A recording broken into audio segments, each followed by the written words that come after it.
हरे हरे हरे राम राम राम हरे हरे हरे कृष्णा कृष्णा कृष्णा हरे हरे हरे राम राम राम हरे हरे हरे कृष्णा कृष्णा कृष्णा हरे हरे हरे राम राम राम हरे हरे हरे कृष्ण. तर महाभारत कथा श्रवण करीत आहे आपण. तर महाभारत कथेमधला आजचा 4था दिवस आहे. तर फार मोठी आहे महाभारताची कथा. हरे कृष्ण.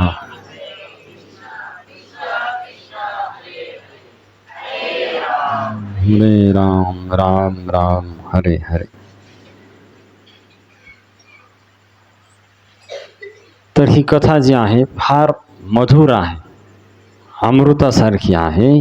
जसं गोपी म्हणतात गोपी गीतामध्ये, तव कथामृतम तप्त जीवनम कविभिरीडितम कल्मषापहम श्रवणमंगला श्रीमदाततं भुवि गृह्णन्ति ते भोरिदा जना. तर भगवंताची कथा कशी आहे म्हणले, अमृतासारखी आहे. लक्षात आहे. भगवंताचं नाम कसं आहे, अमृतापेक्षा पण गोड आहे. अमृताहुनी गोड नाम तुझे देवा, मन माझे केशवा कावा नये. तर नाम अमृतापेक्षा गोड आहे, कथा अमृतासारखी आहे. मग आपल्याला का गोड लागणं? काहीतरी समस्या आहे. लक्षात आहे. कारण आपण रोगी झालो. आपण काय झालो, तर ज्याला रोग झाला, जसं कावीळचा रोग झाला त्याला साखर कडू लागते आणि लिंबाचा पाला गोड लागते. पण वास्तविकता ती आहे का? नाही. पण तो रोगी झालाय म्हणून तसं लागायला. किंवा ज्याला साप चावते तर त्याची तीच परिस्थिती होती की त्याला लिंबाचा पाला गोड लागते आणि साखर कडू लागते. तर ही अवस्था का आहे? रोगी अवस्था आहे, ही खरी अवस्था नाही. तसं आपल्याला संसार गोड वाटायला आणि परमार्थ कसा वाटायला, कडू वाटायला. याचाच अर्थ आपण रोगी ही अवस्थेमध्ये आहे. म्हणून ज्ञानेश्वर महाराज म्हणतात पहा, विषय विषाचा पडिपाडू गोड परमार्थ लागे कडू, कडू विषय तो गोडू जीवासी झाला. गोड आहे परमार्थ, अमृतासारखी कथा आहे. अमृताहून गोड नाम आहे. तुकाराम महाराज तर म्हणतात, एवढं नाम गोड आहे, जिव्हे 3 अक्षराचा रस अमृत जयास फिके पडी. गोड तुझे रूप गोड तुझे नाम देई मज प्रेम सर्व का. मग आपल्याला का गोड वाटणं, तर आपण आता रोगी आहेत. लक्षात येईल. त्याचंच नाव आहे भवरोग. लक्षात येईल. हा रोग जो आहे भवरोग. तर भवरोग म्हणजे कोणता? जन्म मृत्यू जरा व्याधी, पुनरपि जननम पुनरपि मरणम पुनरपि जननी जठरे शयनम. तर हा आपला भवरोग आहे. तर तो भवरोग कसा नष्ट होईल? जसं विष जाण्यासाठी, विषाचा प्रभाव कमी होण्यापासून त्याला काय करतात, त्या मांत्रिकाकडे नेता जो तांत्रिक असते तो मंत्र उच्चार करते आणि त्या सापाचं विष काय त्या मंत्राद्वारे उतरते. काय करते, विष उतरते. आणि जेव्हा विष उतरते तर तेव्हा त्याला पहिल्यासारखं लागते. मग साखर गोड लागते, लिंबाचा पाला कडू लागते. केव्हा? जेव्हा विष उतरल तेव्हा. तसं आता आपल्यावर विष चढले, विषय विषाचा पडिपाडू. आपल्याला कोणतं विष चढ आहे आपल्यावर? विषयरूपी विषाचं विष.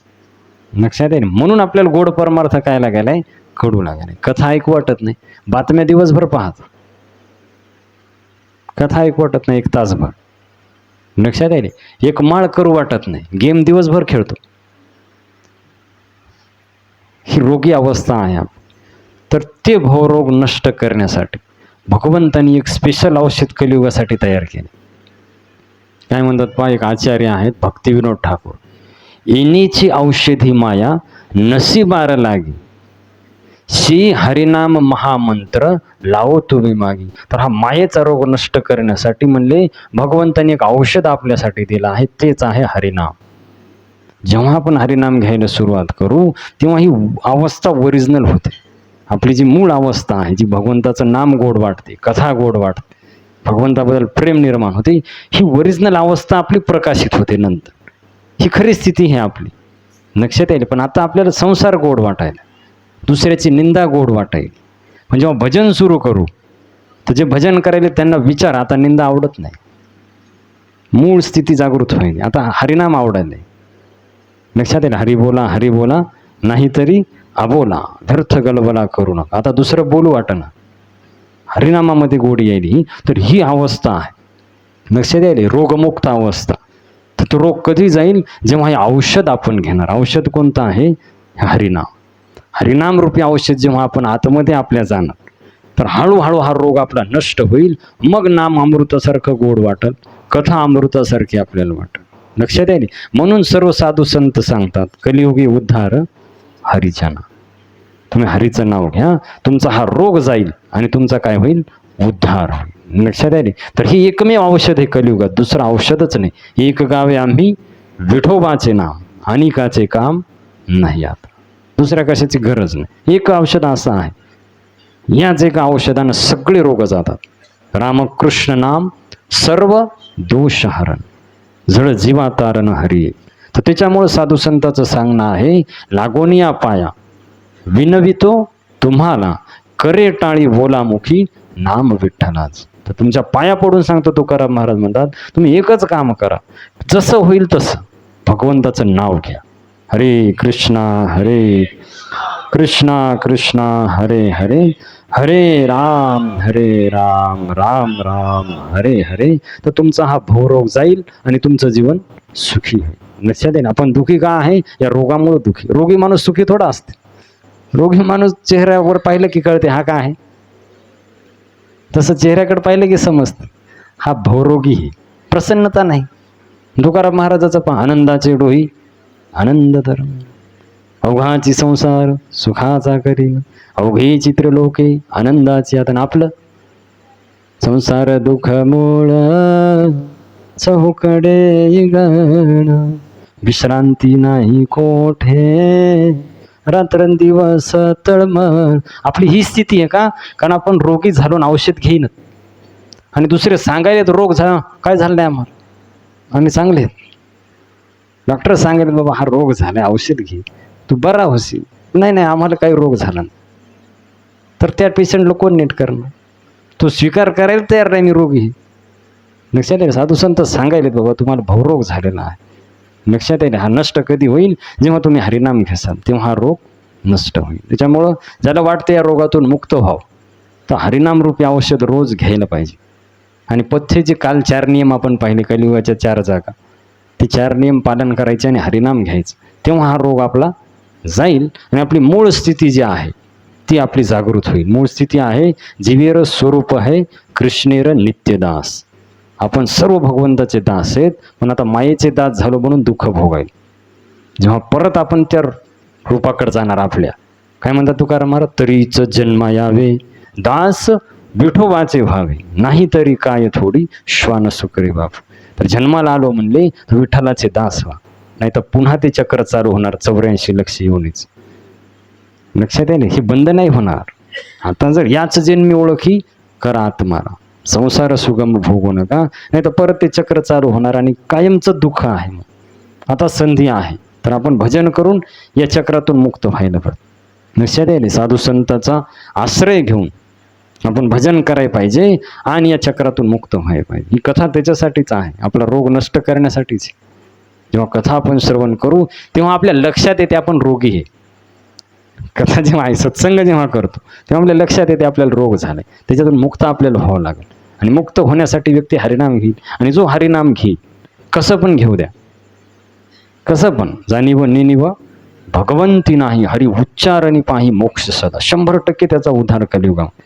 निंदा करून जरी घेतलं, भाय कुभाय अनख आलसहु नाम जपत मंगल दिसदस. तर आपोआप त्या व्यक्तीचा उद्धार होणार. या हरिनामाचं सामर्थ्य आहे. लक्षात आहे नाही. तर त्याच्यामुळं आपण वाटत असेल कलियुगात आपला रोग जावा, आपण सुखी व्हावं, भगवंताची प्राप्ती व्हावं, तर प्रत्येकानं नित्यनेमानं भगवंताच्या नामाचा काय करायला पाहिजे, जप करायला पाहिजे. हरे कृष्ण कृष्णा कृष्णा हरे हरे, हरे राम राम राम हरे हरे. तर आपण कथा पाहिलो महाभारताची, फार सुंदर कथा आहे पहा. तर आजच्या अध्यायामध्ये पूर्ण महाभारताचं सार एका अध्यायामध्ये सांगितलंय. पूर्ण महाभारत एका अध्यायामध्ये येईल आता. तर ध्यान देऊन ऐका पूर्ण अध्याय. आता काय झालं, आपण काल सर्पसत्राची कथा पाहिली. सर्पयज्ञ झाला, आस्तिक म्हणून येऊन तो यज्ञ काय केला, बंद केला. तर त्याच्यानंतर मग शौनक ऋषी सूत गोस्वामीला म्हणतात की हे सूत गोस्वामी, आता महाभारताचा इतिहास ऐकायची आमची इच्छा आहे, तर तुम्ही काय करा, महाभारताचा इतिहास आम्हाला सांगा. तर त्यावेळेस मग सांगायला सुरुवात केली सूत गोस्वामी. लक्षात आहे नाही. तर म्हणले वेदव्यास जे आहेत त्यांच्या वडिलाचं नाव होतं पराशर मुनी. व्यासदेवाच्या वडिलाचं नाव पराशर मुनी आणि त्यांच्या आईचं नाव होतं सत्यवती. तर ज्यावेळेस व्यासदेवाला कळालं की जन्मेजयानं सर्पसत्र केले, तर व्यासदेव कुठं आपल्या शिष्याला घेऊन जन्मेजयापाशी गेले. आणि तिथं गेल्याच्या नंतर जन्मेजयानं पाहिलं की व्यासदेव आले साक्षात. तर जन्मेजयाने त्याची पूजा केली, भगवान व्यासदेवांची. आणि त्याच्यानंतर उच्च आसनावर बसवलं कोणाला, व्यासदेवाला. आणि त्याच्यानंतर प्रश्न केला की आम्हाला कौरव पांडवाचा इतिहास थोडा सांगा. तर व्यासदेव म्हणले, माझा जो शिष्य आहे वैशंपायन नावाचा, तो तुला सांगाल पूर्ण महाभारत, तो ऐक. कोणाला म्हणले, जन्मेजयाला. तो पूर्ण इतिहास सांगेल महाभारताचा, तर तू काय कर, ऐक म्हणले. मग ज्यावेळेस गुरुची आज्ञा झाली व्यासदेवांची वैशंपायन, तर वैशंपायनं महाभारताचा इतिहास सांगायला सुरुवात केली. तर एका अध्यायामध्ये थोडक्यामध्ये पूर्ण महाभारत आहे. तर ध्यानपूर्वक आहे का आता. तर कथा अशा प्रकारची आहे की ज्यावेळेस शंतनू नावाचा राजा, त्याचा विवाह झाला कोणासोबत, गंगामय्यासंग. आणि गंगामय्यांनी काय केलं की शंतनूचे जे आहे सर्व मुलं नदीमध्ये सोडून दिले. एकच राहिला कोण, भीष्म देवव्रत. तर त्याच्यानंतर मग या शंतनूचा विवाह झाला कोणासंग, आपल्याला माहिती आहे ना, तिची ही होती सत्यवती, तिच्या संग विवाह झाला. तर त्याने आट घातली, जर पुत्राला माझ्या राजा केला तरच हे होईल. तर भीष्म पितामहाने ते मान्य केलं. ती पुढं कसा येईल हे फक्त थोडक्यामध्ये महाभारत सांगितले एका अध्याय.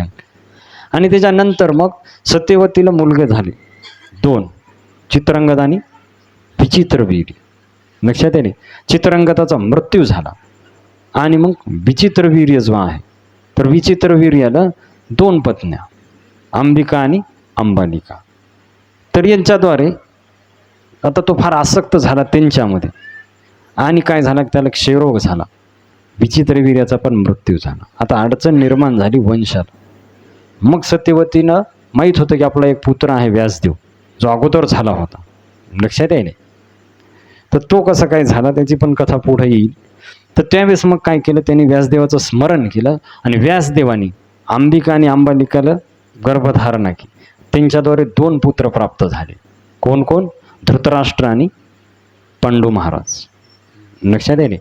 तर धृतराष्ट्र आणि पांडू महाराज हे दोघं झाले आणि दासीकडून विदुरजी. तर असं हे झाले. आता काय झालं, काही दिवसाच्या नंतर आता धृतराष्ट्र आंधळा होता. तर आंधळा असल्यामुळे म्हणजे असा राजा आंधळा कसा जमल, मग राजा केलं पांडू महाराज. लहान होते पांडू महाराज पण राजा केलं, कारण की आंधळ्या माणसं काय राजा करणार. पण काय झालं की एक दिवस ज्यावेळेस वनामध्ये गेले पांडू महाराज, तर चुकून त्यांच्याकडून एका ऋषीची हत्या झाली.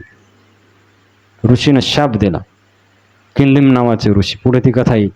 त्यांनी शाप दिला की तू जेव्हा पत्नीचा संग करशील तेव्हा मृत्यू होईल. फार दुःखी झाले पांडू महाराज. मग त्यांना वाटलं आता काय करावं काय नाही. मग त्यांनी देवताचं आवाहन केलं. कुंती महाराणी वरदान प्राप्त होत, तर देवाद्वारे त्यांना 5 पांडव प्राप्त झाले. कोणाला, पांडू महाराजांना. आणि इकडं धृतराष्ट्राला 100 पुत्र प्राप्त झाले. टोटल किती झाले आता, 105. पांडू महाराजाचे 5 आणि धृतराष्ट्राचे 100 पुत्र. आता हा दुर्योधन जो आहे पहिल्यापासून दुष्ट स्वभावाचा होता, लक्षात आहे. तर त्याच्यामुळं त्याचं कोणासंगच पटायचं नाही, दुष्ट माणसाचं कोणासंगच पटत नाही, कुठे येणे ते भांडणच करणार, त्याचा स्वभावच तसा आहे. त्याला काय करणार, कितीही त्यांचं संग चांगलं बघा, ते माणूस त्याचा ते स्वभाव त्या कुत्र्याच्या शेपटीसारखा ते बदलतच नाही, कुठेही नेलं तर ते तसंच वागणार. तर दुर्योधन तशाच प्रकार, त्याला कितीही सांगा आणि कुणीही सांगा त्याला काही फरक पडायचा नाही, ते भांडणच करायचं शेवटी. आणि मग काय झालं की दुर्योधनाच्या मनात त्याच्याचा मामा आला, गांधारीचा भाऊ, कोण, शकुनी. त्यांची विवाह पण झाली, ती मस्त लेकर कसे डायरेक्ट झाले. आणि शॉर्टकटमध्ये चालली महाभारताची कथा एका अध्यायामध्ये. तर धृतराष्ट्राचा विवाह झाला गांधारी संग आणि पांडू महाराजा झाला कुंती महाराणी संग. त्याच्यानंतर हे पुत्र प्राप्त झाले. आता काय झालं की गांधारीचा भाऊ होता शकुनी, तो आला आणि त्यांनी काय केलं की दुर्योधनाला भडकवत राहिला. तो पूर्ण मत्सर जसे मंथरेनं बिघडवलं कोणाला, कैकेयीला, तसं दुर्योधनाला कोणी बिघडवलं, शकुनी मामा, लक्षात येणे. आणि मग ते म्हणे की सगळं राज्य तूच आहे, ते पांडवाला काय द्यायचं, तूच घे. आणि अशा प्रकारे कपट केलं त्यांनी, लक्षात येणे. आणि पांडवाला वनवास दिला, कपट केलं, द्यूतक्रीडेमध्ये हरवलं धर्मराजा आणि वनवासाला पाठवून दिलं. 12 वर्षाचा वनवास आणि 1 वर्ष अज्ञातवास. तर अशा प्रकारे मग त्याच्यानंतर ज्यावेळेस वापस आले तरी बी हे राज्य द्यायला तयार नाही, म्हणजे आता आमचंच राज्य. तर भगवंतांनी सांगितलं बाबा असं करू नको. आणि इकडं वनवासामध्ये काय झालं की त्यांच्या लक्षात आलं की द्रौपदीचं स्वयंवर आहे. तर तिकडे गेले आणि अर्जुनाने काय केलं, त्या स्वयंवरामध्ये त्या माशाला बाण मारला आणि द्रौपदीला प्राप्त केलं. द्रौपदी 5 पतीची एकच पत्नी बनली, द्रौपदी पांचाली, लक्षात येणे. आणि त्याच्यानंतर पांडव द्रौपदीला घेऊन हस्तिनापुराला आले 13 वर्षाच्या नंतर. तर ज्यावेळेस वापस आले तर इकडे शकुनीने काय केलं, येऊच दिलं नाही, राज्य त्याला परत घेऊच दिलं नाही. म्हणले याला दुसरीकडं काहीतरी राज्य हे करा. तर त्याच्यानंतर मग पांडवांनी पाहिलं की अरे हे काय द्यायला तयारच नाही. तर श्रीकृष्णाला सांगितलं, त्यांनी जाऊन पाहे लोक राज्यच देईना. तर भगवान श्रीकृष्णानं पण भरपूर सांगण्याचा प्रयत्न केला, पण दुर्योधनानं कोणाचंच ऐकलं नाही. भगवंतांनी स्वतः सांगितलं तरी दुर्योधनानं ऐकलं नाही. आणि दुर्योधन काय म्हणलं माहिती आहे का, की राज्य तर द्या सोडून म्हणे. भगवंत शेवटी म्हणले 5 गावं तरी दे, 5 गावं तरी देणे तरी पांडव म्हणे समाधानी ते लोक राहते. कारण ते क्षत्रिय म्हणे, ते भिक्षा मागू शकत नाही, त्यांना राज्यच करावं लागणार. तर 5 गावामध्ये ते राहतील. पण दुर्योधन म्हणे सुईच्या टोकावर बसल, एवढी बी जमीन मी युद्ध केल्याशिवाय देणार. आता कोण समजून सांगणार. तर त्याच्यामुळे युद्ध अटळ झालं. मग आता 2 पक्ष, एका पक्षामध्ये कौरव आणि एका पक्षामध्ये पांडव, दोघांचं युद्ध काय झालं, निश्चित झालं. आणि युद्धामध्ये भगवान श्रीकृष्ण पांडवाच्या दिशेने बाजून होते आणि त्यांची 11 अक्षयोनी सेना कौरवाच्या दिशेने. आणि भयंकर युद्ध झालं 18 दिवस. तर युद्धामध्ये सर्व कौरवाचा मृत्यू झाला, कुणीच वाचलं नाही. आणि अधर्माच्या याच्यामध्ये होते सर्व, भीष्म पितामह, द्रोणाचार्य, सर्व लोक मेले.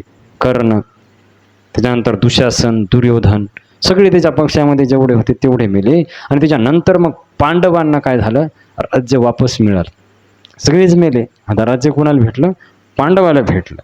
तर अशा प्रकारे मग पांडवांनी, मग युधिष्ठिर महाराज राजा झाले आणि ते राज्य करू लागले. तर अशा प्रकारे थोडक्यामध्ये महाभारताची कथा त्यांनी एका अध्यायामध्ये सांगितली. थोडं आता ही पुढं विस्तारपूर्वक येणार, लक्षात आहे ना, विस्तारपूर्वक कथा पुढं येणार. तर सांगितलं वैशंपायन ऋषीने की याला भारतवंश म्हणतात. हा जो पांडवाचा वंश आहे याचं नाव आहे भारतवंश. तर त्यांनी विचारलं की बाबा सत्यवतीचा विवाह अगोदर कसं काय झालं, लग्नाच्या अगोदर पुत्र कसा प्राप्त झाला. आता बा प्रश्न उत्तर चालू झालं. वैशंपायन ऋषी कथा सांगायलेत आणि जन्मेजय कथा ऐकायला यज्ञामध्ये.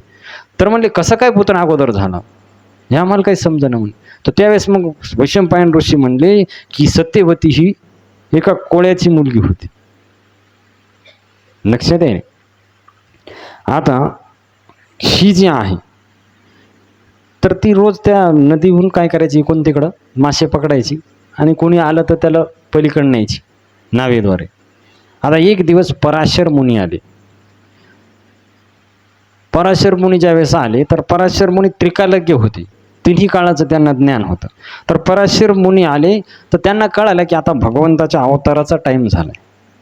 आणि तेजस्वी ऋषी होते आणि भगवंताची इच्छा आहे की माझ्याद्वारे ते प्रकट व्हावं. हे पहा, लोक आज जात नाहीत कथेच्या, वरून वरून पाहतात. तर त्यांनी विचार केला की भगवंताची इच्छा आहे की आपल्याद्वारे प्रकट व्हावं, मग आपण कथेला त्यांना काय करू, हातभार लावू. आणि मग तिथं सत्यवती बसली होती. तर पराशर मुनी तिथं गेले आणि त्यांनी सांगितलं, भगवंता तू तुझ्या पोटी भगवंताचा एक अवतार होणार आहे, तर तू आपण दोघं काय करू, विवाह करू. तर ती म्हणली, बाबा असं कसं, माझ्या वडील नाही, तुला काही दोष लागणार नाही म्हणे. तर गांधर्व विधीनं लगेच विवाह केला आणि संग केला. कोणाचा? तर म्हणे बुवा दिवस आहे. ती म्हणली कोण? सत्यवती. तर पराशर मुनी एवढे शक्तिशाली होते की भर दिवसा त्यांनी रात्र केली. काय तेजस्वी ऋषी असते, विचार करा, त्यांच्यामध्ये कामवासना असेल का? आपण भौतिक दृष्टीने पाहतो, विचार करा, जे सृष्टीमध्ये बदल करू शकतात. पण त्यांना माहीत होतं की आपल्या पोटी कोणाचा अवतार होणार आहे, भगवंताचा. म्हणून त्यांनी ती लीला केली. लक्षात आले? पूर्ण सगळीकडे अंधार, तर म्हणे आता काही गरजच नाही. लक्षात आले? त्याच्यानंतर त्यांनी काय केलं, आलिंगन केलं सत्यवतीचं आणि त्यांच्याद्वारे त्यांना एक तेजस्वी पुत्र प्राप्त झाला, तेच आहेत व्यासदेव. लक्षात आले?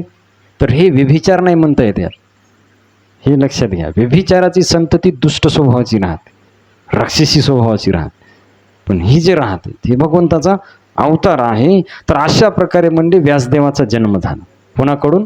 सत्यवतीकडून, विवाहाच्या अगोदर. तर ती घाबरली, म्हणले की अशा प्रकारे मला पुत्र झाला तर लोक काय म्हणतील, माझे वडील काय म्हणतील. तर म्हणे तुला काही दोष लागणार, तू कुमारीच राहणार. लक्षात येईल? तुला काही याचा दोष लागणार नाही म्हणले. आणि हा जो आहे पुत्र फार तेजस्वी होईल, भगवंताचा हा अवतार आहे म्हणले. तर तू चिंता करू नको त्याच्याबद्दल. आणि तिच्या शरीराला पहिले माशाचा गंध यायचा, तिच्यामुळे तिचं नाव होतं मत्स्यगंधा. काय नाव होतं अगोदर? मत्स्यगंधा, त्या सत्यवतीचं. पण यांनी काय केलं की म्हणे इथून पुढं आता तू यायला सुगंध येणार, माशाचा गंध येणार, 1 योजन तुझ्या शरीरातून सुगंध येईल. म्हणून तू आजपासून एक नाव पडेल योजनगंध. 1 योजन काय होणार? सुगंध पसरणार तुझ्या शरीराचा. आणि तू तेजस्वी राहशील, म्हणजे तुला काही फरक पडणार नाही. तर अशा प्रकारे व्यासदेवाचा जन्म झाला. आणि मग व्यासदेवाला 6 पुत्र होते. किती? आता आपल्याला एकच माहिती, सुखदेव गोस्वामी. ते इथं वर्णन नाही. व्यासदेवाला 6 पुत्र होते. कोण कोण होते पहा? पुलस्त्य, जैमिनी, सुमंत, गालव, संजय आणि शुकदेव. असे 6 पुत्र झाले. कोणाला? व्यासदेवाला. आता पुढच्या अध्यायामध्ये जन्मेजयानं लगेच प्रश्न विचारला वैशंपायन ऋषी, की तुम्ही म्हणले की हा भारत वंश आहे. कोणता वंश म्हणले? कोणता वंश म्हणल्या जाते पांडवाच्या वंशाला? भारत वंश. जसं अर्जुनाला काय म्हणतात भगवंत? भारत. भगवद्गीतेमध्ये पहा तुम्ही, बऱ्याच वेळा भगवंत म्हणतात भारत. लक्षात आहे? तर का भारतवंश नाव पडलं? तर वैशंपायन ऋषी म्हणले की का नाव पडलं ऐक म्हणले. आता तर दुष्यंत नावाचा एक राजा होता. ही आता पूर्ण कथा चालली पहिल्यापासून मुळातून. तर दुष्यंत नावाचा एक राजा होता, त्याच्या मुलाचं नाव होतं भरत, म्हणून त्याचं नाव पडलं भारतवंश. कारण हा तुमच्याच कुळामध्ये झाला होता, म्हणून भारतवंश नाव पडलं. तर म्हणले पूर्ववंशामध्ये दुष्यंत नावाचा एक राजा होता आणि तो फार शूरवीर होता, हा दुष्यंत राजा. तर एक दिवस हा दुष्यंत राजा वनामध्ये शिकार करण्यासाठी गेला. आता ज्यावेळेस वनामध्ये गेला त्याच्याबरोबर सैन्य बी होतं आणि त्याला तहान लागली, भूक लागली. तर आता ज्यावेळेस वनामध्ये तहान भूक लागायची यांना, तर तिथं काहाचं हॉटेल आणि काहाचं काय, तर ऋषीमुनीचा आश्रम पाहायचे एखादा, तर तिथे त्यांना खाण्यापिण्याची सोय व्हायची. तर दुष्यंत महाराजांनी काय केलं की गेले वनामध्ये आणि तिथं त्यांना एक ऋषीचा आश्रम दिसला. तर ते आश्रम होता कण्व ऋषीचा. कण्व मुनी त्या आश्रमामध्ये राहायचे. तर त्यांना आश्रम दिसला आणि आश्रमाच्या साईडला झाडं, एकदम निसर्गरम्य वातावरण, पूर्ण आनंदमय वातावरण होतं. तर त्यांना फार आनंद वाटला त्या राजा की इथं आपल्याला काही ना काही खाण्यासाठी भेटल. आणि एकदम शांत आश्रम, कशाचा आवाज नाही, काय नाही. तर त्यावेळेस त्यांनी पाहिलं सगळ्या आश्रमात कुणीच दिसेना, सगळीकडे फिरून पाहिलं. आणि थोड्या वेळाने इकडे तिकडे पाहिलं, तिथे एक कन्या बसली त्यांना दिसली. लक्षात आहे नाही? तर ती कन्या बसलेली दिसली. तर त्यावेळेस गेले राजा आतमध्ये, दुष्यंत राजा, आणि मग त्या जी कन्या बसली होती तिनं स्वागत केलं राजाचं, त्या मुलीनं त्यांना आसन दिलं बसण्यासाठी. तर त्यावेळेस त्यांनी विचारलं त्या मुलीने की तुम्ही कोण आहेत, कुठून आले? ते म्हणे मी या राजाचा राजा आहे, दुष्यंत नावाचा. तर त्यावेळेस मग तिनं फळं आणून दिले, घरामध्ये जे होत्या गोष्टी ते सर्व हे केलं आणि म्हणले की आता तुम्ही विश्राम करा थोडा वेळ, माझे वडील कण्वन ऋषी येतील, लक्षात आहे ना, तर तुम्ही या. तर त्यावेळेस दुष्यंत राजा कण्व मुनीची वाट पाहत बसली आश्रमामध्ये.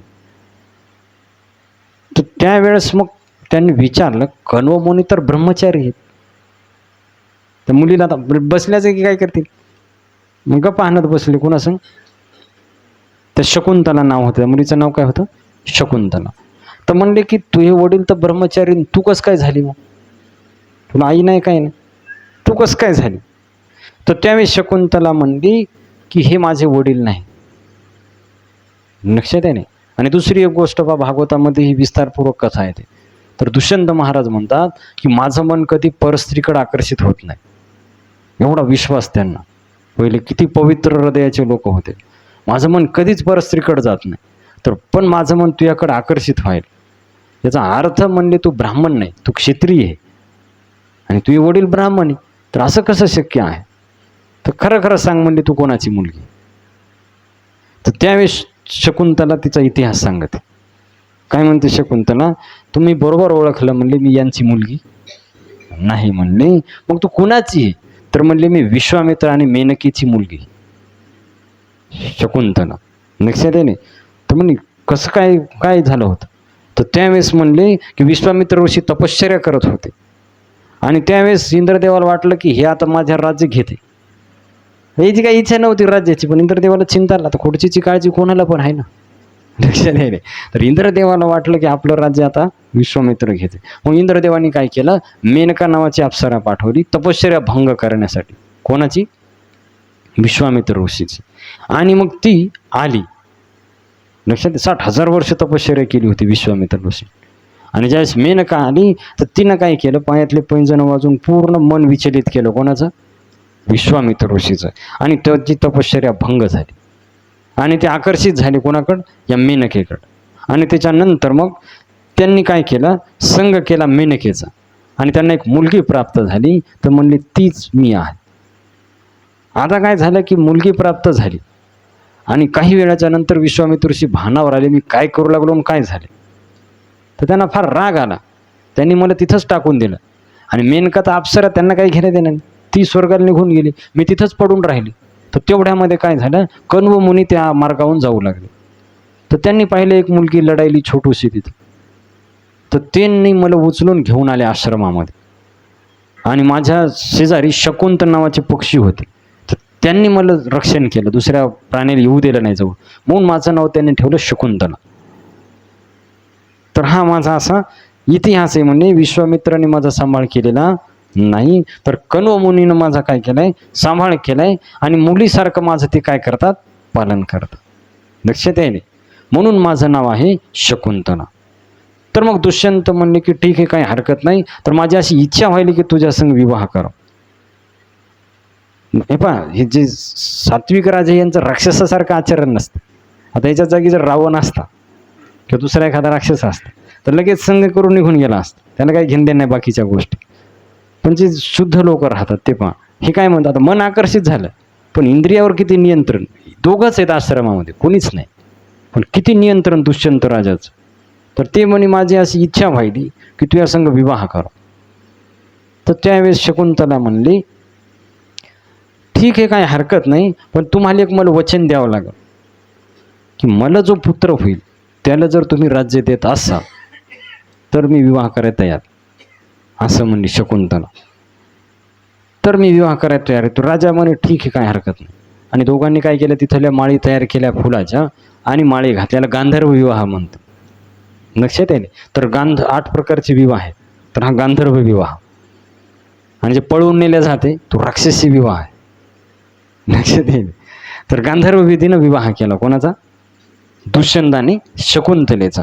आणि त्याच्यानंतर मग शकुंतलेनं काय केली, माळ घातली त्यांच्या गळ्यामध्ये आणि शकुंतलेला सांगितलं राजाने, दुष्यंत राजाने की मी पालखी पाठवून देईल आणि तू त्या पालखीमध्ये बसून माझ्या राज्यामध्ये वापस ये, मी आता चाललो वापस. लक्षात आहे. आता दुष्यंत राजा निघून गेले आणि कनोमुनी आश्रमामध्ये आले, पण त्यांनी शकुंतलेला काहीच विचारलं नाही, फक्त डोळे झाकले. पहा किती तेजस्वी ऋषी होते. आणि जसे डोळे झाकलं तसं CCTV कॅमेऱ्यात दिसते ना, सगळं त्यांना दिसलं काय काय झालं आश्रमामध्ये. आतून इथं स्पष्ट लिहिलं की अंतर्मनाने त्यांनी सगळं जाणून घेतलं कण्व ऋषींनी. लक्षात येईल. तर कण्व ऋषींनी सर्व त्यांनी जाणून घेतलं. तर ती शकुंतलेला काही त्यांनी दोष दिला नाही, काही त्यांना वाटलं चांगलं झालं, काही हरकत नाही, कधी ना कधी विवाह आपल्याला करायचाच होता. ते का राजासंग विवाह झाला, आनंदी झाले. लक्षात येईल. तर काही दिवसात 9 महिने पूर्ण झाले आणि शकुंतलेला एक मुलगा झाला तेजस्वी. तर त्याचं नाव कण्व ऋषीनं ठेवलं भरत. काय नाव ठेवलं? भरत नाव ठेवलं. आणि त्याच्या हातावर राजाचे चिन्ह होते, सुदर्शन चक्राचं, पायावर कमळाचं चिन्ह होतं भरत राजाचं. पण हा तेजस्वी अंश होता. लक्षात येईल. तर त्यावेळेस कण्व ऋषींनी भविष्य सांगितलं त्याचं शकुंतलेला की हा फार मोठा राजा होईल आणि याच्याच नावानं पुढे याला भारतवंश म्हणते. प्रश्न काय होता जन्मेजयाचा? भारतवंश नाव का पडलं? त्याचं उत्तर सांगायले वैशंपायन ऋषी. तर म्हणले अशा प्रकारे त्याचं नाव पडलं भारतवंश. लक्षात आहे. आता कण्व ऋषी म्हणले आता ते दुष्यंतचा मुलगा असल्यामुळे फार तेजस्वी होता तो भरत. तो काय करायचा, जंगलामध्ये खेळायला जायचा. 4-5 वर्षाचा ज्यावेळेस झाला तर त्या वाघाचे पिल्ले घेऊन यायचा घरी. वाघाचे पिल्ले, लक्षात यायला, आणि त्याचे दात मोजायचा किती आहेत. तर कण्वमुनी म्हणले बाबा बाबा हे काय लेकरू आहे, वाघ म्हणजे त्यांनी ओळखले साधारण लेकरू नाही. विचार करा, वाघाचं पिल्लू घेऊन येणं त्याच्याजवळ म्हणजे किती बलवान असेल छोटा असताना. तर त्यावेळेस त्यांनी शकुंतलेला सांगितलं की इथं वनात राहण्याच्या लायकीचं नाही, याची लायकी म्हणे राजा बनण्याची. तर तू इथं आता राहू नको, तू जाय म्हणले, तुला सांगितलं होतं कोणी?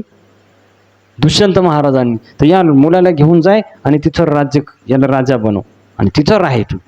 लक्षात आहे. तर त्याच्यानंतर मग कण्वमुनीने सांगितल्यामुळं ही शकुंतला भरताला घेऊन गेली दुष्यंत महाराजाकडे. आता दुष्यंत महाराजापाशी ज्यावेळेस गेली तर दुष्यंत महाराजांनी न ओळखल्याचं नाटक केलं. त्यांना ओळखवायला लगेच पाहिल्या पाहिजे, पण त्यांनी विचार केला डायरेक्ट जर मी स्वीकार करतो लोक काय म्हणते, लोक काय म्हणणार. काहीच कोणाला माहीत नाही कधी विवाह झाला आणि कधी पुत्र झाला काय. ते म्हणले मी तुला ओळखत नाही. डायरेक्ट सभेमध्ये म्हणले मी तुला ओळखत नाही. तर त्यावेळी शकुंतलेला राग आला, वचन दिलं म्हणे पालखी तर आलीच नाही, मी स्वतः आले तरी स्वीकार करायला तयार नाही, हे चुकायला म्हणले तुमचं. तर फार राग आला तिला. रागामध्ये तिनं भरताचा हात धरला, म्हणे ठीक आहे मी आता वनामध्ये जाऊन राहील म्हणे, पण हे तुमचं बरोबर नाही म्हणे, खरं बोलून तुम्ही खोटं हे करायले, भारत वंशामध्ये असं एवढ्या पवित्र वंशामध्ये तुम्ही हे करायले. तर त्यावेळेस आकाशवाणी झाली. काय आकाशवाणी झाली की हे राजा दुष्यंत शकुंतलेचा अपमान करू नको, ती जी म्हणायली ती सत्य आहे आणि ती पतिव्रता पत्नी आहे तुहीच. तुझ्या वेळेस वनामध्ये गेला होता तेव्हा गांधर्व विधीनं तो विवाह केला हिच्या संग, आणि तिच्या संग जो पुत्र आहे तो तुझाच आहे. आकाशवाणी जशी कंसाल झाली होती ना तशी आकाशवाणी झाली. आणि जर तो हिचा स्वीकार केला नाही तर अनर्थ होईल म्हणले फार मोठा. तू हिचा काय कर, स्वीकार कर. तर ज्यावेळेस राजाने असं ऐकली आकाशवाणी, सर्वांनी ऐकली, तर राजा म्हणे आता काही हरकत नाही स्वीकार कराय. मग राजाने काय केला, शकुंतलेचा स्वीकार केला आणि सर्व राज्यामध्ये आनंद उत्सव साजरा केला. आपल्या राजाला मुलगा बी झाला आणि विवाह पण राजाचा झाला. त्याच्यानंतर मग दुष्यंत महाराज भजन करण्यासाठी वनामध्ये निघून गेले आणि भरताला राजा केलं. त्याच्यामुळंच या वंशामध्ये पुढं भारतवंश म्हटल्या जाते. तर त्याच्यानंतर भरपूर त्यांनी यज्ञ केले. 1000 कमळांनी कण्वाची पूजा केली. विश्वामित्राला संपत्तीचं दान दिलं. तर वैशंपायन ऋषी म्हणतात की हे जन्मेजय, तुम्ही त्याच भरतवंशातले राजे आहेत. जन्मेजयाला कथा सांगायलेत ना वैशंपायन ऋषी, त्यामुळं तुम्हाला भारतवीर म्हटले जाते. लक्षात यायले. तर अशा प्रकारे ज्यावेळेस आख्यान ऐकलं भारतवंशाचं, दुष्यंत शकुंतलेची कथा ज्यावेळेस ऐकली, तर वैशंपायन ऋषी म्हणतात की आता या वंशात दुसरे कोणते राजे झाले ते बी सांगा. आता पूर्ण महाभारतच येणार ना, अगोदरचे जे राजे झालेत ते कोण कोण झाले तर म्हणे या वंशामध्ये एक फार पराक्रमी राजा झाला, त्याचं नाव होतं ययाती. काय नाव होतं? ययाती. आता पहा भागवतामध्ये बी कथा आहेत ह्या, कारण हे भारतवंश आहे ना, पुरुवंश, पुरु राजाचा वंश, चंद्रवंश. आपण पाहिली ना कथा 9व्या स्कंदामध्ये चंद्रवंशाची. तर अशा प्रकारे म्हणले की पूर्वी इंद्रदेवाचं वैभव हिरावून घेण्यासाठी काय झालं, देव आणि दैत्यामध्ये सारखं युद्ध, हे कट्टर शत्रू येतो, तर नेहमी युद्ध होत राहायचं. तर आणि काय व्हायचं, युद्धामध्ये नेहमी पराजय व्हायचा राक्षसाचा, आणि राक्षस मरायचे. पण राक्षसांचे गुरु होते कोण? शुक्राचार्य. दैत्य गुरु शुक्राचार्य. तर शुक्राचार्याला संजीवनी विद्या माहीत होती, त्याच्यामुळे राक्षस मेले तरी काही याचं नुकसान व्हायचं नाही. शुक्राचार्य काय करायचे, परत संजीवनी विद्येनं त्यांना पुन्हा जिवंत करायचे. लक्षात यायले. आता असं नेहमी व्हायचं. तर इंद्रदेव म्हणायचे यांच्यासह युद्ध करून फायदा काय आहे, इतक्या मेहनतीने त्यांना मारा आणि पुन्हा ते शुक्राचार्य जिवंत करायचे, आणि आपले मेले की तसेच मरायले. लक्षात यायले. मग काय फायदा आहे असं हे करण्यामध्ये. लक्षात यायले. तर इंद्रदेवाला फार काळजी वाटू लागली, बाकीच्या देवाला बी काळजी वाटू लागली. तर त्यांनी देवाचे गुरु बृहस्पतीपाशी गेले. म्हणले गुरुदेव तुम्ही काहीतरी करा. ते म्हणले बाबा इतकी सोपी विद्या आहे काय, ती कोणाला प्राप्त होय? की तपस्या केली म्हणे शुक्राचार्यानं शिवजीची, तेव्हा त्यांना ती विद्या प्राप्त झाली. तरी कोणाला पण शक्य नाही म्हणली विद्या प्राप्त होणं. लक्षात आहे. तर बृहस्पती म्हणले ठीक आहे, मी नाही शिकू शकत, पण मग मुलगा शिकल, माझ्या मुलाला शिकायला काय हरकत? तर काही हरकत नाही म्हणे, माझ्या मुलाला पाठवतो मी. कोणाकडं? शुक्राचार्याकडं. पहा आता हे कोणाचा गुरु? असुराचा. पण पूर्वीचे लोक भेदभाव करायचे नाही. शत्रू जरी असला तरी शिकवताना भेदभाव नाही करायचे, सर्वांना सारखं शिकवायचे. तर मग काय केलं, बृहस्पती म्हणले की माझा मुलगा कच नाव होतं त्यांच्या मुलाचं, याला पाठवतो म्हणले मी शुक्राचार्याकडं, आणि संजीवनी विद्या शिकायचं. सर्व देवांनी पण विनंती केली कचाला, म्हणे बा तुझ्या हातात आहे आता देवांचं जीवन, कारण देव मेले की तसेच मरायलेत म्हणले, आणि हे लोक पुन्हा जिवंत व्हायले. तर असं जर होत राहिलं तर एक दिवस देवाचा वंश संपल. तर तू जाय म्हणले हे करून. सर्वांनी विनंती केली. मग कचाने विचार केला देवाच्या कुळाचं रक्षण करण्यासाठी आपण जाऊ. शत्रूच्या गुरुकडं शिकण्यासाठी गेलाय कच, काय? संजीवनी विद्या.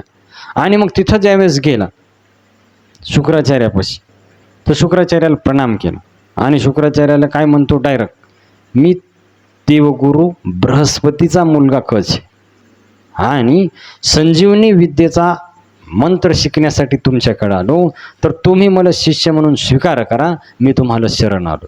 डायरेक्ट पाय पकडे त्यांनी शुक्राचार्याचे जाऊन. लक्षात आहे. अशी विनंती केली. तर ज्यावेळेस पाहिलं की यार देवाचा असून एवढी नम्रता एवढं आहे, तर ठीक आहे म्हणे, काय हरकत नाही, मी तुला संजीवनी विद्या शिकवतो. प्रसन्न झाले शुक्राचार्य, आणि मनोभावानं सेवा करायला सुरुवात केली. कोणी? कचानी. कोणाची? शुक्राचार्याची. लक्षात आहे. एकदम काही भेदभाव न करता भगवंतासारखी सेवा सुरू केली कचाची, आणि त्याच्या सेवेने एवढे प्रसन्न झाले शुक्राचार्य, एकदम प्रसन्न झाले शुक्राचार्याने. आणि शुक्राचार्याची मुलगी होती देवयानी नावाची. कळलं का? देवयानी नावाची मुलगी होती. तर ती दिसायला फार सुंदर होती, आणि कच पण दिसायला सुंदर होता. लक्षात आहे. कारण देवाचा बृहस्पतीचा मुलगा आहे ना, देवगुरु बृहस्पतीचा. तर कच्यावर तिचं प्रेम झालं काही दिवसाच्या नंतर. आणि मग बृहस्पती जो आहे, बृहस्पतीचा मुलगा कच, तर हा काय विवाहाचं याच्यासाठी नातं जोडायला आला नव्हता. याचा काय उद्देश होता, संजीवनी विद्या शिकायची आणि वापस आपल्या स्वर्गाला निघून जायचं. ते काय राहण्यासाठी थोडा आला होता इथं. लक्षात यायले. आता इकडं पाहिलं राक्षस आहे ना, आपल्या गुरुचं काय डोकं फिरलं काय, ते कोण? हे कच, शत्रूच्या पक्षातला. आणि तो संजीवनी विद्येचा प्रयोग कोणासाठी करणार? आपल्या विरोधच करणार ना. मग शुक्राचार्याला कसं कळलं ना, म्हणजे गुरुला नाही कळलं तर मग आम्ही कशासाठी? राक्षस लोकांचं डोकं कसं चालते. तर त्यावेळेस राक्षसाचा राजा होता वृषपर्वा नावाचा. लक्षात आहे. तर वृषपर्वा म्हणले ठीक आहे म्हणे, आपल्या गुरुला कळलं, मग आपण कासाठी? लक्षात आहे. लय राग आला त्याला, आणि म्हणले याला एकच उपाय आहे, कचाचाच काटा काढायचा. मंत्र जाईल आणि मनुष्य जाईल. पण कोण मारूनच डायरेक्ट इथपर्यंतच त्यांनी हे केलं. म्हणजे मेन आपल्याला ह्याच्यामुळंच गडबड व्हायली. म्हणे पहिल्यांदा कचाल मारावं लागतं, कारण हा मंत्र शिकून जर तिकडे गेला तर आपलं सगळं नुकसानच आहे. म्हणे देव मरणारच नाहीत म्हणले कधी, आणि आपला पराजय होत राहील. तर त्यावेळेस मग राक्षसांनी प्लॅन केला सर्वांनी मिळून. आता त्या एक दिवस काय केलं, मग शुक्राचार्यांनी कचाल गायी चारण्यासाठी वनामध्ये पाठवलं. सेम आता गुरुच्या आश्रममध्ये जी सेवा सांगाल ते करावं. जसं उपमन्यूचं आपण पाहिलं त्या दिवशी कथा, गायी चारायला जायचे वनामध्ये, तर पहिले लोक जी आज्ञा गुरु देतील ते करायचं. जसं त्या अरुणीला शेतात पाणी भिजवायला सांगितलं, तर जी आज्ञा, असं नाही की फक्त भजनच, जी गुरु आज्ञा देतील ते करायचे पहिले शिष्यमंडळ. तर ते काय झालं की कंस जो आहे गायी चारण्यासाठी रानामध्ये घेऊन गेला. त्यावेळेस राक्षसांनी पाहिलं ही चांगली संधी, शुक्राचार्य इथं नाही आणि देव्यानी बी नाही, तिथंच गळा दाबून मारून टाकला कचाला गायीकडं. गायी चाराय गेला, आलाच नाही वापस. शुक्राचार्य वाट पाहिली, देव्यानी वाट पाहिली, कच कुठे, कच कुठं गेला. आता कुठं येणार रे, मारूनच टाकला डायरेक्ट, जीवच मारून टाकला त्याला. आता संध्याकाळ झाली तरी कच वापस आला नाही. हे काळजी करायला कच कुठं गेला, कुठे गेला तो, आश्रमामध्ये आला नाही. तर त्यावेळी शुक्राचार्याने डोळे लावले. डोळे लावल्याच्या नंतर जसं पाहते किती तेजस्वी लोक असतात, काहीच विचार आहेत त्यांच्यापुढं खोटं बोलायचा विषयच येत नाही. जे आहे ते खरंच सांगावं लागणार, त्यांना आपोआप कळते. तर डोळे लावल्याच्या नंतर पूर्ण त्यांना ते सीन दिसला, कशा प्रकारे राक्षसांनी प्लॅन करून मारलं कोणाला, कचाला. सगळं त्यांना ते दिसलं. तर त्यावेळेस मग लगेच शुक्राचार्य गेले जिथं मारलं होतं तिथं, आणि संजीवनी विद्येने जिवंत केलं.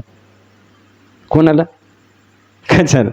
यायचा प्लॅन केला ना मातीत, काय घ्यायचा प्लॅन होता की हे झालं पाहिजे, तर संजीवनी विद्येनं काय केलं, परत जिवंत केलं. आता राक्षस म्हणजे अरे काय उलटं काम व्हायले म्हणे, आता अशा जागी मारू की पुन्हा भेटलाच नाही पाहिजे. पुन्हा प्लॅन केला राक्षसानी, आणि एका अशा दरीमध्ये मारून टाकलं कचाल की तू पुन्हा दिसणारच नाही. पण त्यांच्या हे लक्षात येणं गेलं की शुक्राचार्य अंतर्ज्ञानी आहेत, कुठं जरी लपवलं की डोळे झाकल्या झाकल्या त्यांना दिसायला ना कुठं काय झाले. त्यांनी परत एकदा जिवंत केलं कचाल, लक्षात आहे नाही. तर अशा प्रकारे परत ज्यावेळेस जिवंत केलं तर राक्षसांनी पाहिलं, अरे हे तर अवघड झालं. म्हणले असं नाही जमणार, हे शुक्राचार्य काय करायलेत, संजीवनी विद्येचा प्रयोग शरीर हे म्हणून करायलेत. आता असं आपण काम करू, शरीरच नष्ट करू. डोकं चालवलं राक्षसांनी, आणि त्यांनी काय केलं, कचाला मारलं, सरण रचलं, जाळून राखीचं पावडर केलं मिक्सरमध्ये, आणि शुक्राचार्याला म्हणले याच्यात अमृत आहे, प्या तुम्ही. शुक्राचार्यच प्यायला दिलं, लक्षात यायला तिच्यामध्ये हे करून.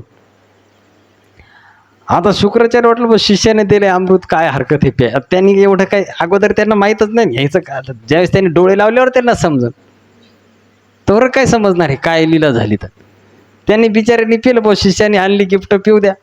शुक्राचार्याने काय केलं, ते पिऊन घेतलं पावडर, ते पाण्यामध्ये काढून दिलेलं. आता ज्यावेळेस पिलं हे खुश झाले. आता कोणतं संजीवनी उद्यान काय काम करणार हे म्हणे, आता डायरेक्ट पोटातच गेलं म्हणले कोणाच्या, याच्या शुक्राचार्याचा. आता जिवंत होणार नाही, आज राक्षस खुश झाले. आता चिंता नाही म्हणले, आता कच कायमचाच गेला, लक्षात आले, खुश झाले ते. आता इकडं देवयानी वाट पाहिली, कच का आला नाही, वाट पाहिली. तर शुक्राचार्य म्हणले की देवयानी गेली त्यांच्यापाशी, म्हणे कुठे म्हणे कच काय दिसणं काय नाही. तर तेव्हा शुक्राचार्याने डोळे लावले, अगोदर नाही लावले.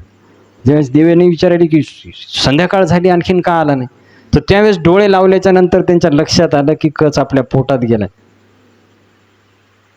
पूर्ण राख केली त्यांनी जाळून, आणि आपल्यालाच प्यायला घातली.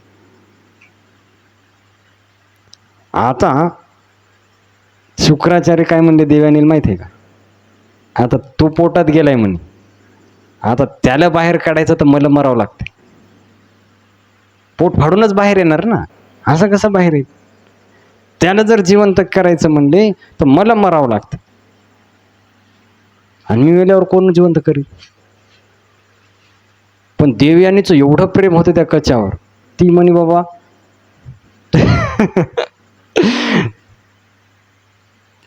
तर काय करा म्हणले, तुम्ही हातच पकडा म्हणे, जिवंत करा, काही झालं तर चालते म्हणले, पण तुम्ही काय करा, कचाला जिवंत करा.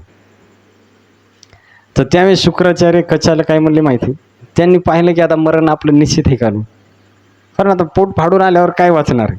तर त्यावेळेस म्हणले की हे कचा म्हणे, माझ्या मुलीचं देवयानीचं तुझ्यावर, आता ती पोटात आहे ना, तर माझ्या मुलीचं तुझ्यावर प्रेम आहे म्हणले, तिच्यामुळं आता ध्यानपूर्वक ऐक, आता राक्षसाला काही कळणार नाही, मी तुला पोटामध्येच संजीवनी मंत्र शिकवतो, तू पाठ कर, विसरू नको, लक्षात आहे. आणि त्याच्यानंतर तू पोट फाडून बाहेर ये, आणि जेव्हा मी मरल त्या मंत्राचा उपयोग माझ्यावर कर आणि मला पुन्हा जिवंत कर. असा प्लॅन झाला दोघांना. कारण देवयानी हट्ट पकडा म्हणे, मला कच पाहिजेच, तुम्ही गेले तरी चालत. अवघड राहते, पाहिजेच म्हणले. तर मग नाईलाज झाला शुक्राचार्याचा, पण त्यांनी ही युक्ती लावली, कचाला पोटामध्ये संजीवनी मंत्र शिकवला. समजायले का नाही काही? हरे कृष्णा हरे कृष्ण कृष्णा कृष्णा हरे हरे, हरे राम राम राम हरे हरे. तर आता मग काय झालं, संजीवनीनं विद्या पोटामध्ये शिकला कोण, कच, लक्षात आहे नाही. आणि पोटामध्ये ज्यावेळेस संजीवनी विद्या शिकला आणि मग पोट फाडून बाहेर आला, कोणाचं, शुक्राचार्यांचं. कच बाहेर आला पोटाचं, आणि बाहेर ज्यावेळेस आला तर आता या राक्षसांनी काय केलं होतं की अंमली पदार्थ, जे नशेचे पदार्थ आहेत त्याच्यामध्ये पावडर करून घातलं होतं, कोणाला, या कचाला. मग त्यावेळेस शुक्राचार्याने विचार केला, इथून पुढं अंमली पदार्थाचं सेवन करायचं, ज्याच्यापासून नशा उत्पन्न होते, त्या पदार्थाचं काय करायचं नाही, सेवन करायचं नाही म्हणले. आणि ज्यावेळेस ते बाहेर आले, लक्षात आहे, तर त्यांनी सांगितलं की इथून पुढं जे कोणी अंमली पदार्थाचं सेवन करील त्याला ब्रह्महत्येचं पातक लागेल, जे नशेचे पदार्थ आहे त्याचं कोणी सेवन नाही करायला पाहिजे म्हणले. तर कच जो आहे एकदम प्रतिभावान झाला, आणि ज्यावेळेस शुक्राचार्य बाहेर आले पोट फाडून, तर त्यावेळेस त्यांनी परत संजीवनी विद्या शिकले मंत्र पोटामध्ये, आणि कचाने काय केलं, शुक्राचार्याला पुन्हा जिवंत केलं पहिल्यासारखं, लक्षात आहे. आता कच सर्व विद्येमध्ये पारंगत झाला, संजीवनी विद्या शिकलं म्हणजे दुसरी कोणती विद्या बाकी राहिली, सर्व विद्या शिकला हा कच, लक्षात आहे. आणि त्याच्यानंतर मग वापस जाण्यासाठी निघाला, तो आलाच होता त्याच्यासाठी, कुठं, स्वर्गलोकाला. म्हणजे माझी शिक्षण आता पूर्ण झालो तर मी जाणार आता कुठं, स्वर्गलोकामध्ये. तर त्यावेळेस देवयानी म्हणे, असं कसं काय, मी प्रेम करते म्हणे तुझ्यावर, मला विवाह करायचा आहे तुझ्यासा. देवयानी म्हणली कचाल, लक्षात आहे. तर विवाह करायचा आहे. तर त्यावेळेस कच काय म्हणे की अरे असं कसं म्हणाली म्हणे देवयानी, तू माझ्या गुरुची मुलगी आहे, आणि गुरुची मुलगी म्हणे बहीण असते, मी विवाह नाही करू शकत म्हणे, शक्यच नाही, काही जरी झालं तर, लक्षात आहे. आणि म्हणणे शुक्राचार्यांनी मला 3 वेळा जीवनदान दिले संजीवनी विद्येद्वारे, म्हणून आता मी त्यांचा बी पुत्र झालो, पोटातून आले नेमकेच जाऊन. लक्षात आहे. तर त्यावेळेस म्हणणे मी तुझ्या संग विवाह करू शकत नाही, शक्य नाही म्हणे ते. तर एवढा राग आला देवयानीला, म्हणे एवढं हे केलं तर तिनं शाप दिला, कोणाला, कचाली. काय शाप दिला की म्हणले, अरे मी एवढं प्रेम करून तू माझा स्वीकार करणं म्हणले, मीच हट्ट पकडा म्हणून माझ्या वडिलांना तुला जिवंत केलं, नाही तू मेला असता म्हणे, दिसला नसता परत. लक्षात आहे. राक्षसाने एवढा मारण्याचा प्रयत्न केला, मी तुला वाचवलं, एवढं मी तुझ्यासाठी केलं म्हणले, पण तू कृतज्ञ निघाला म्हणे. एवढ्या कष्टानं जी तू विद्या शिकला संजीवनी विद्या, ती तुला कामी पडणार, घ्या. एवढं शिकलेलं गेलं एका वाक्यामध्ये, एवढं जे एवढ्या दिवस शिकलं म्हणजे ती विद्या तुला कोणत्याच कामी येणार नाही, किती तो मंत्र म्हणले त्याचा काही प्रभाव पडणार नाही. अशा प्रकारे शाप दिला, लक्षात आहे. तर त्यावेळेस कचाला पण फार दुःख वाटलं, भाऊ इतक्या दिवस मेहनत केली आणि काहीच नाही. तर त्यावेळेस मग कच म्हणे, ठीक आहे म्हणे, मला नाही उपयोग होणार, पण मी दुसऱ्याला शिकवल, दुसऱ्याला मी शिकवणार म्हणले. पण एक लक्षात ठेव म्हणे, हे तू चांगलं नाही केलं, तो मी तुला शाप देतो की तू हा विवाह ब्राह्मणासंग होणार नाही. लक्षात येईल, तू हा विवाह ब्राह्मणासंग होणार नाही म्हणे. तुला दुसऱ्या ब्राह्मणापेक्षा खालच्या वर्ण जे लोक आहेत त्यांच्या संग तुला विवाह करावा लागेल असं म्हणलं आणि कच स्वर्ग लोकाला निघून गेला. आणि इकडे ज्यावेळेस आला तू वापस कुठं स्वर्ग लोकामध्ये, तर त्यांनी तो मंत्र बृहस्पतीला शिकवला. माझा उपयोग होणार नाही पण दुसरा तर उपयोग करू शकते. लक्षात आहे. आणि मग एकदम आनंद झाला कुठं स्वर्गाची विद्या, संजीवनी विद्या शुक्राचार्याला होती, ती कोणाला प्राप्त झाली आता बृहस्पती. तर अशा प्रकारे फार सुंदर कथा आहे. तर पुढची कथा उद्या आपण आता श्रवण करू. श्रीकृष्णचंद्र भगवान की, श्री विठ्ठल रुक्मिणी भगवान की, प्रभु रामचंद्र भगवान की, पवनपुत्र हनुमान की, उमापति महादेव की, श्री महाभारत कथा की, श्री वृंदावन धाम की, शील प्रभुपाद की, निताई गौर प्रेमानंदे. जय जय श्री राधे श्याम, जय जय श्री राधे श्याम, जय जय श्री राधे श्याम.